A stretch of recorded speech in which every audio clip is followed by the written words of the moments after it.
Hello, everyone. Welcome back to the Dashcoin Research Podcast. I'm your host, Nicholas Wenzel, and today I have Michael with me. How you doing? Michael is the founder of Smart Practice, a automated AI medical billing software. Michael, it's great to have you here. Thank you so much. Great to be here. Yeah, could you tell us, start off by telling us about your background and how you got to build Smart Practice? Well, I think my background stems like all the way back to childhood, right? So I've been into technology basically for a very long time. My older brother is a software engineer. My dad is an engineer. So that kind of like piqued my interest. But then by the time I got to college, I went like the liberal arts route. And then that eventually led me to healthcare and then all of this. But in the midst of all that, I meet my best friends in New England. I leave my hometown of Atlanta to go to a boarding school. And that's when I sort of was first opened up to this whole world of like, whoa, you can do things like create a company and like it can have $1 billion market cap. And like you're going to hire people from investment banks to like broker this deal, and like these investment bankers are gonna move on to private equity and you could possibly get in on like a good deal with. And then now that I'm aging and I'm getting older and I've seen these people grow up, I have friends in all of these crazy doing these crazy cool things, and luckily I'm sort of like coming onto myself as well, right? So I went to Columbia after my undergrad, and that's where I got my healthcare background. So I basically am really into I think 3 years I spent in the healthcare field, five if you want to count the extra years. And the whole time I'm in the healthcare field, I'm also working on technology on the side, right? So I learned about how to create a great B2B idea by working in the healthcare field. But even stemming back to Columbia, not to talk in circles, but I think it all sort of pinpoints and comes together. Stemming back to Columbia, I created a transcription company. So my work study at the school was for me to listen to audio that basically healthcare workers talk to people for research, right? And write it all down, type it all out, because at this point there was no technology that like could just transcribe the words perfectly. It was just so sloppy that it was just better for a human to do it. So in that first year, I made $20,000, and then fast forward, I do 3 years after graduating in the healthcare field, and my wife is not getting paid because notes aren't getting in on time, right? So, like, what are these notes things? And then I'm working and I'm realizing, oh, I can type really fast, but how could we make this more efficient? Because people are leaving these jobs every day. No, people don't want to work. These companies are getting penalized $200,000 every quarter from being late on notes or being inaccurate on these billing notes. So there's documentation, and then the accuracy of this documentation is what the insurers end up paying out to healthcare companies. So that's basically how every healthcare system works. So once I worked a few years in healthcare and I'm still have experience and my wife's still working, and then I got this opportunity with technology and came up with the right idea, got into Founders Inc., an accelerator in SF. That kind of started things off. And then now I'm at the point where we've made a good amount of money with this and I'm able to fund it even more. And there's another possibly huge accelerator news coming up soon. We're in the process of talking to like I mean, it's not Y Combinator, but everybody knows the next one. So hopefully it works out. And that's where I'm at right now. That's dope. Could you give us an overview of what the company does in like a few sentences? Yeah, absolutely. So when doctors are in appointments, you just have to, it records their voice, it transcribes their words, and then it produces FHIR and HIPAA compliant documentation that they can submit and automatically get reimbursed from insurances with. So And so it cuts down the time it like because right now you're saying a lot of these people do this all manually. Like after the appointment, then they go write it down, and that takes them a long time. Exactly. It basically automates their revenue cycle management because, like, you're seeing back to back patients, right? So at the end of the day, now you have to remember everything that you did. You have to type it all out accurately. You have to put it in the right format.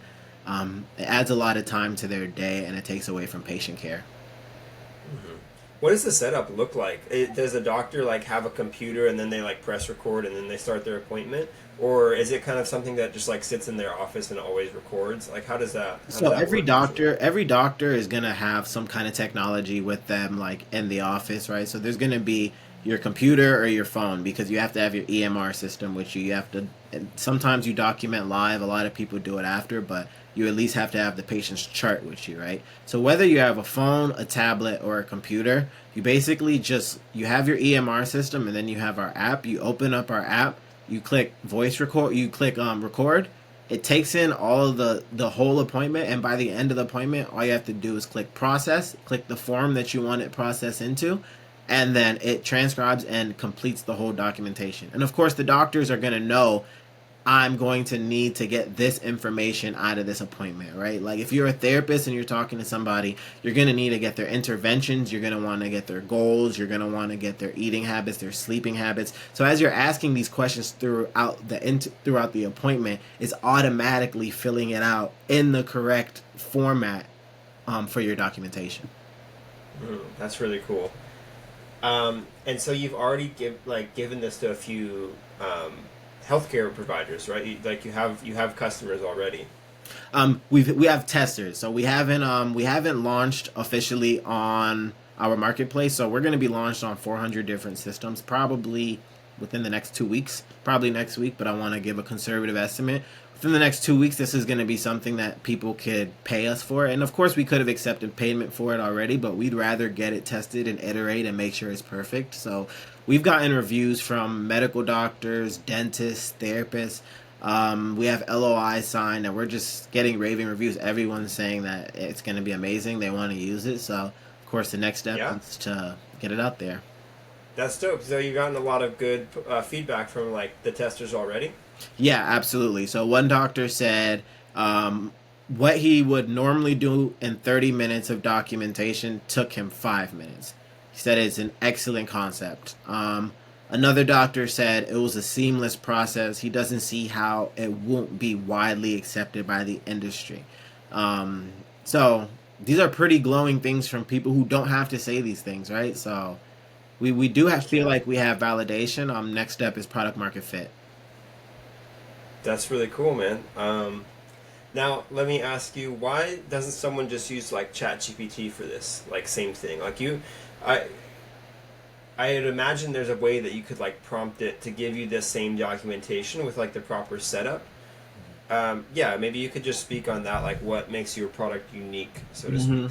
Where's your product? So the thing with ChatGPT is ChatGPT can't be integrated into these private EMR systems. So we actually have proprietary partnerships by being partnered with Seco One API platform, right? So that's one, and then we're going to be partnered with Oracle Health, and then we're going to be partnered with eClinical Work. So you actually have to gain independent partnerships with each of these marketplaces to then get access to their APIs to where the technology could connect to your EMR and automate it, right? You could type it into ChatGPT, you can get ChatGPT, you could get the voice to record and it could come out. But then now you're copying and pasting, you're moving things over. It's not going to be FHIR or HIPAA compliant. It really defeats the purpose of automation. That's a great answer. What excites you most about this? What excites you the most about what you're building? Honestly, what excites me the most is just getting healthcare workers to use it and say that it's saving them time. Getting practice owners to say that it's making them a lot more money.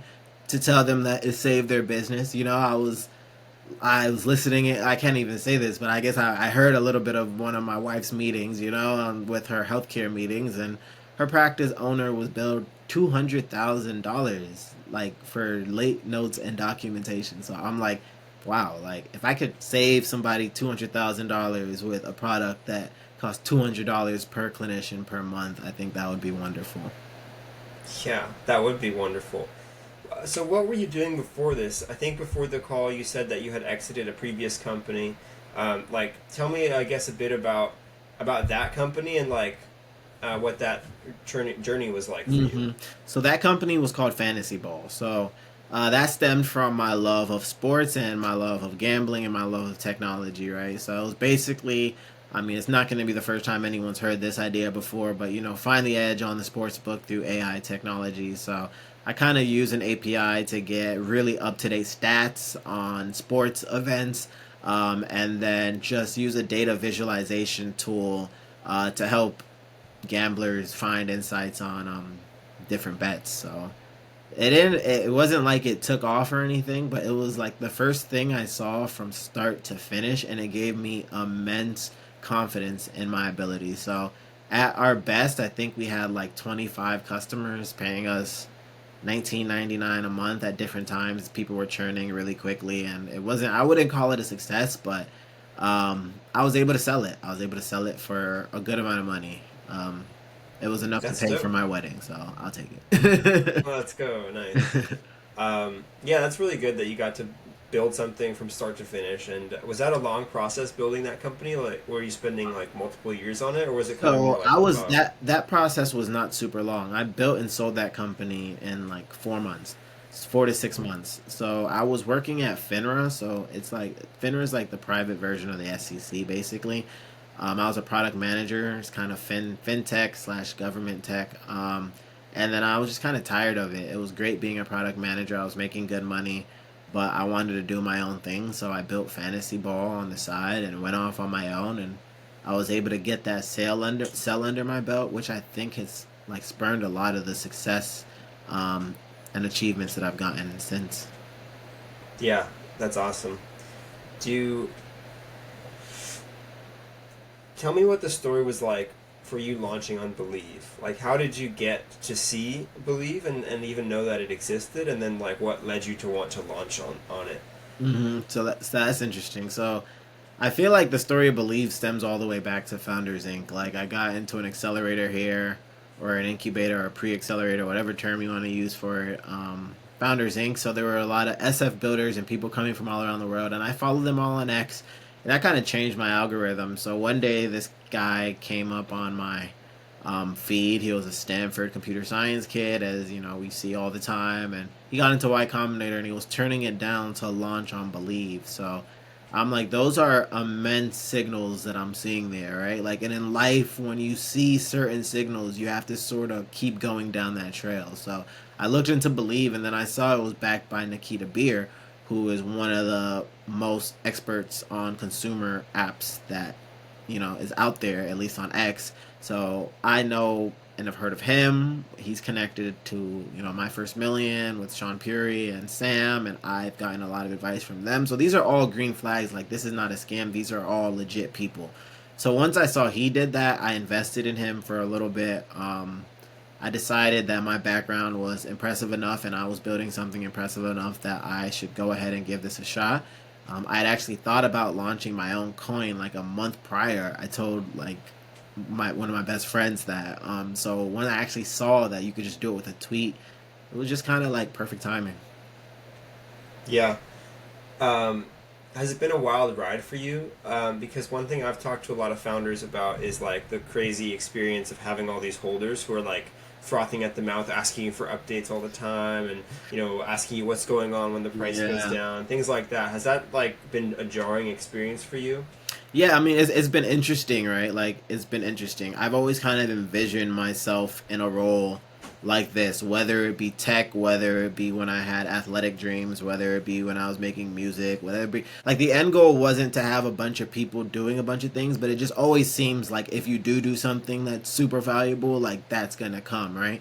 So when it came, it was shocking, it was jarring, but I did it wasn't anything I wasn't used to, or it was a new experience, but I wanted to get used to it and I wanted to handle it, and I knew that the way that I processed through it would ultimately be indicative of how I play my role as CEO. Mm. Now that you have the token, how do you think about integrating it into the company? Like, what role does it serve in your view? hmm Yeah, so I believe what I want the token to serve is as a payment gateway for the product. Um, there will be traditional ways to access our product through traditional ACH payments, but I want a whole nother option where they can get a cheaper version. Like, let's say if it's $200 a month to get into it with normal credit card payment, I want another option where it's just $150. We lay out the reasons that this could be a quicker transaction for you.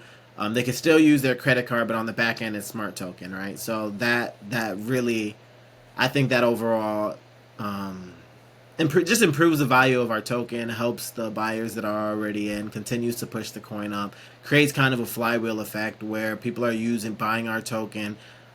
Doctors are in it. Our token goes up. Our token gets more popular. We've already had a community and doctors in our community talking to me That'll just increase marketing, right? And then I see this as a two-folded thing. If ICM markets can continue to grow, and I believe that they will, because the idea just makes sense, right? Certain things just make sense.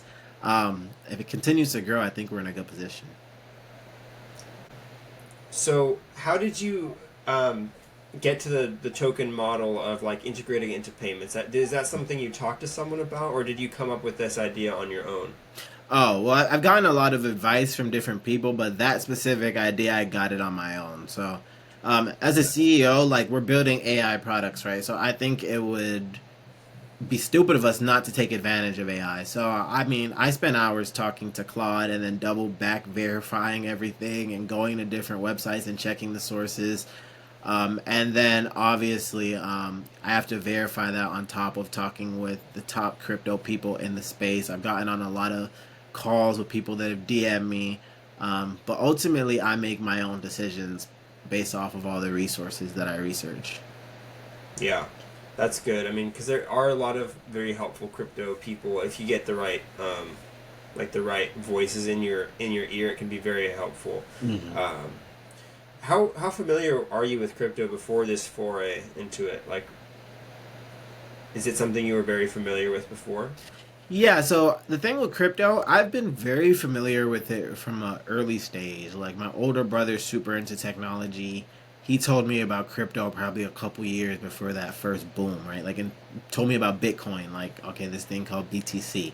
I'm like, okay, and then it goes through a lot of different cycles, and I don't really jump in and I don't do anything.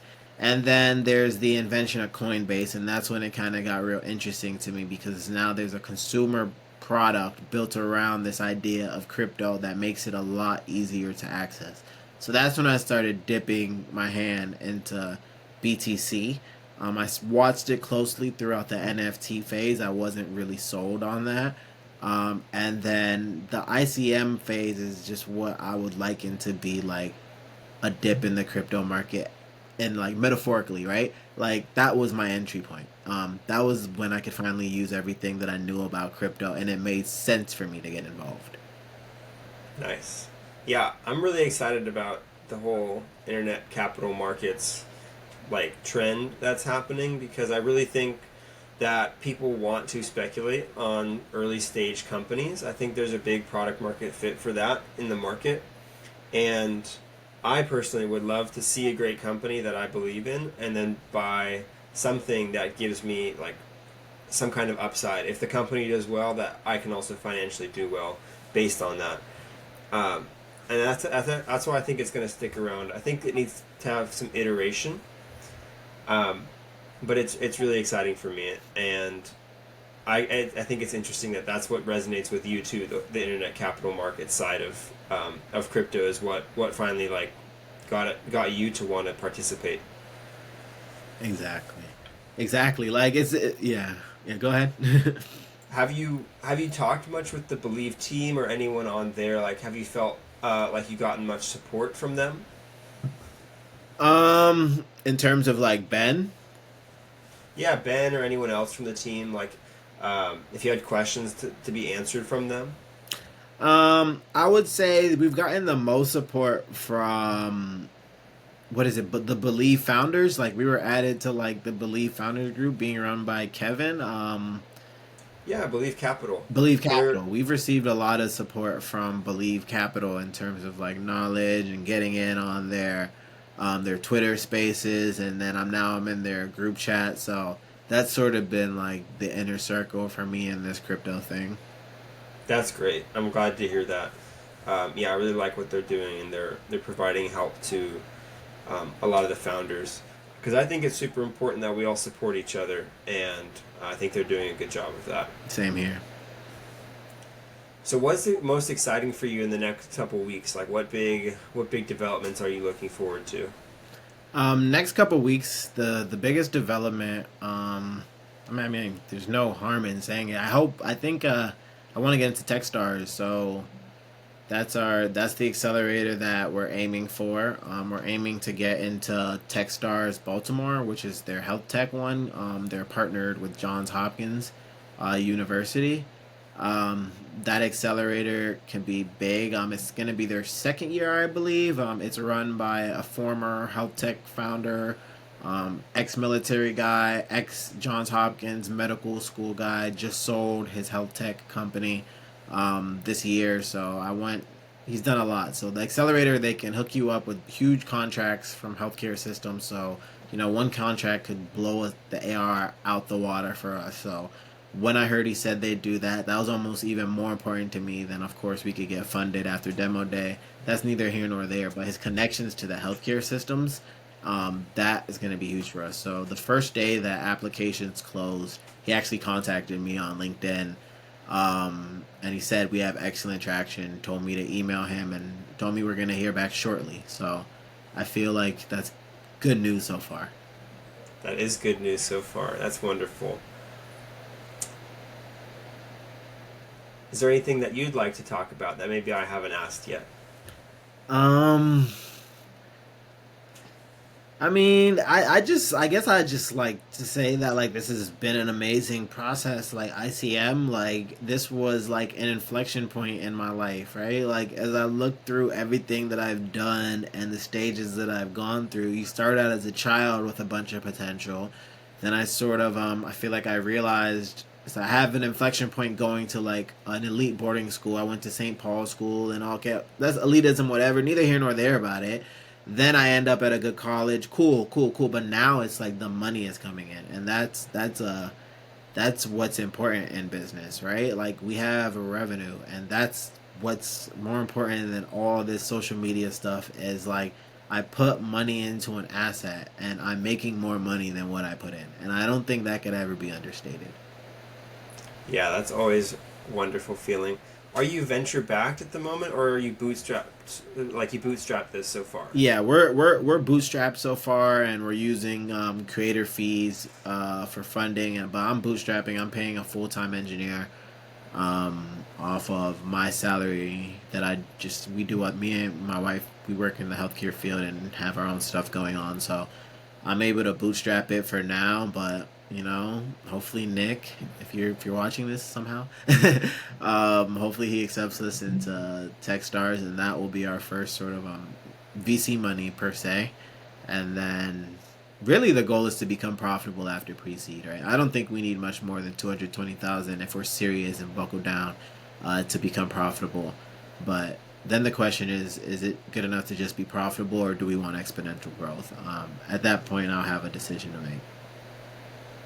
Wonderful.